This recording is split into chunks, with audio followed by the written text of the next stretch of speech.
Thank you for stopping by Ballistic Barbecue. On this video, I will be creating a burger inspired by the St. Petersburger being served up at the Locale Market in St. Petersburg, Florida. Let's get going. This request comes from one of my subscribers, Sonny Crackbeats. Sonny says this is his all-time favorite burger, and I have to tell you, it's been a bit of a headache trying to figure this thing out.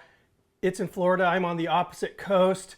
The menu describes the burger, says what's on it, but it doesn't give any specifics like what type of mushrooms or a description of the sauce. Ultimately, I actually ended up calling the restaurant, told them who I was, told them what I was doing. The hostess was very, very cool. She kind of put me on hold, came back, said she'd spoke with her manager and the chef, and they're going to be emailing me the recipe, which I thought was awesome. They dogged me.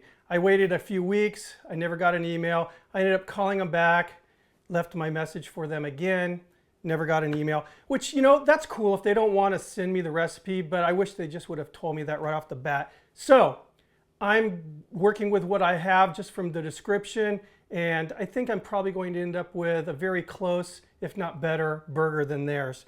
So they start off with dry-aged beef. I'm using two different types of beef. First is going to be Eye of Round, which I dry aged myself using the Umai dry bag. If you guys aren't familiar with this, I'll link a video down below that I made, but check their site out. It's a very cool product you can actually dry age in your home. This is 40-day dry age. So we're going to go ahead and break this down. So after the dry age process, here's what we end up with. You can see it's got like a leathery bark on here. And inside of here is pure beauty. Basically, the beef's been concentrated, it's been tenderized with the natural enzymes that are going on in there. What I'm going to do is remove this bark, and then we'll dice it up for my meat slicer.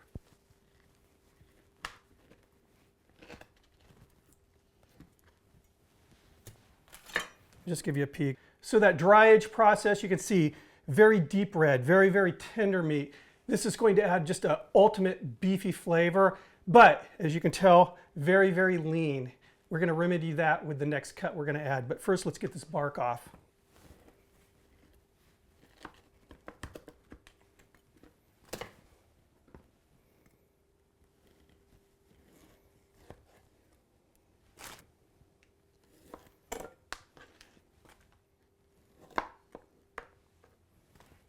Now that the bark's off, what I'm going to do is just cut this into strips to make it easier for my meat processor.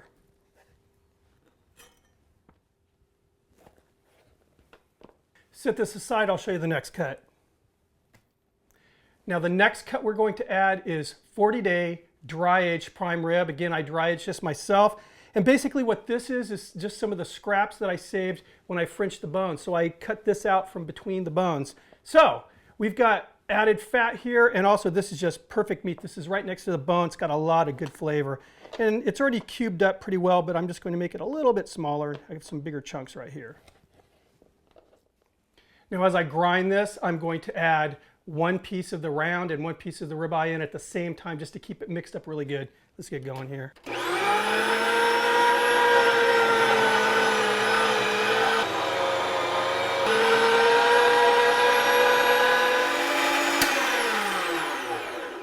Looks great. Let's go ahead and form up the patties.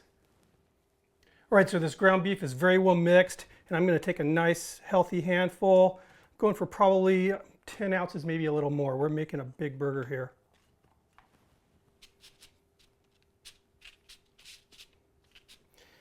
And as always, I have parchment paper down here.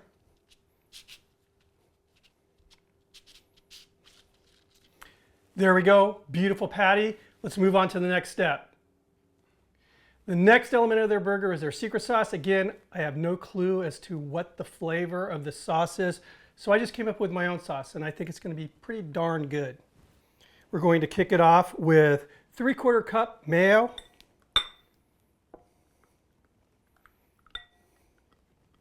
2 tablespoons prepared horseradish. I'm adding 2 tablespoons of buttermilk just to give it a little bit of a kind of a tangy flavor. 2 tablespoons of agave nectar to give it a little sweetness, and I'm going to balance out the horseradish. And also I'm adding some black pepper, which I'm going to do right now. Just black pepper to taste. A couple pinches of sea salt. I have here 3 cloves of garlic, which I've roasted just in the oven. Make them nice and soft. I'm just going to smash them a little bit with my knife.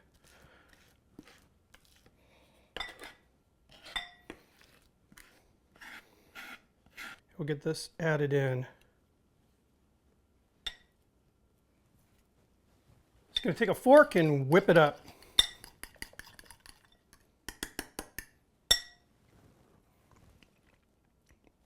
Really good. I'm really happy with this. I'll place this in the fridge, move on to the next step. Next step's pretty basic. We got shredded lettuce. This is romaine.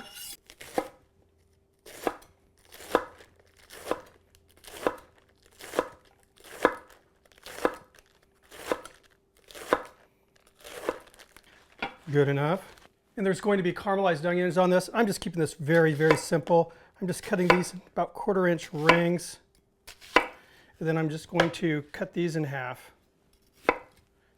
And then half again. So I guess I'm cutting it in quarters. Pretty much everything else will get done out at the grill, so I'll meet you outside. Now, Locale Market has what they call a Mexican cheese sauce on there. I'm giving them the benefit of the doubt that it's not that canned nacho stuff. What I have here is the pan heating up. I'm going to throw in some queso fresco, real Mexican cheese, some Oaxaca cheese. We're going to get this melted. All right, this cheese is melted. Now we're going to add some cheddar. This Mexican cheese is very, very mild. This will add, first of all, that color. Theirs is a yellow color, but it will also add a little bit more of a cheesy flavor, cheddar flavor.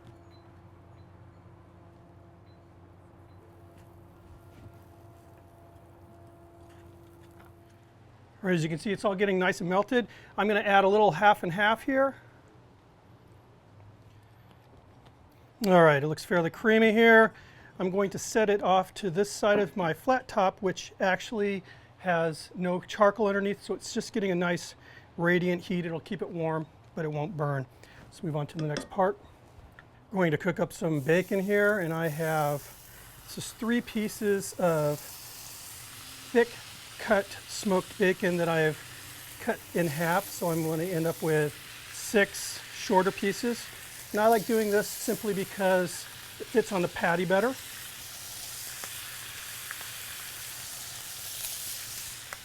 All right, bacon is done, nice and crisp. Get this off the cooker here.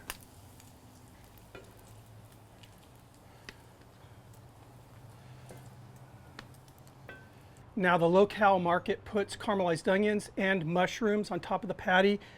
I don't know what type of mushrooms they use, so I'm going with a trifecta. And I have here baby bellas, oyster mushrooms, and shiitake. And that nice bacon grease. And I'm going with these first because I want to get some of that water out of the mushrooms. Start working some of these onions now.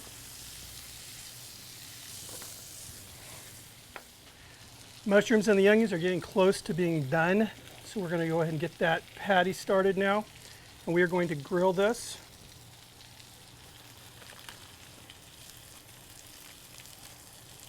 Just a little bit of sea salt here. Time to pull off the mushrooms and the onions.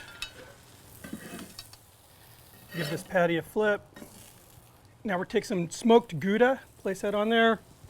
Cover with a wok lid. Softened up, go ahead and put it over here. Keep it out of the flame up. I have less coals on this side.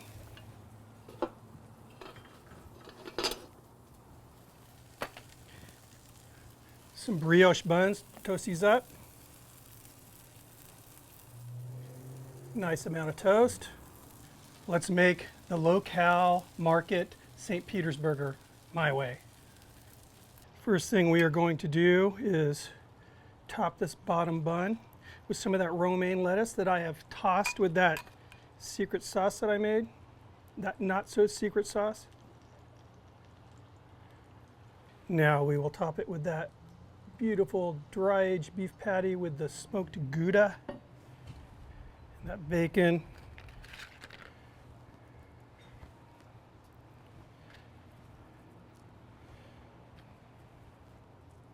Now that mushroom caramelized onion mixture.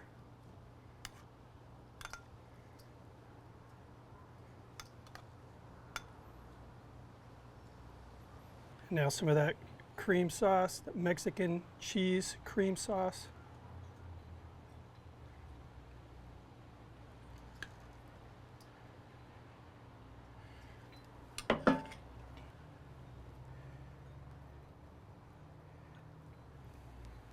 That's a piece of art. I'm pretty darn proud of that. All right, now here's where the rubber meets the road, and I always say it, but it's gonna be messy. Man, I'll say this, it always boils down to the quality of the meat, and this is top notch.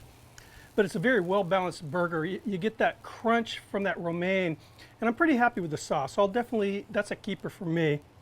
That those, that nice saltiness of the bacon and the mushrooms and the onion. Brioche, again, #1 hamburger bun in my book is brioche. But thank you, Sonny, for the suggestion. This was fun. I hope that I came close to replicating the actual burger.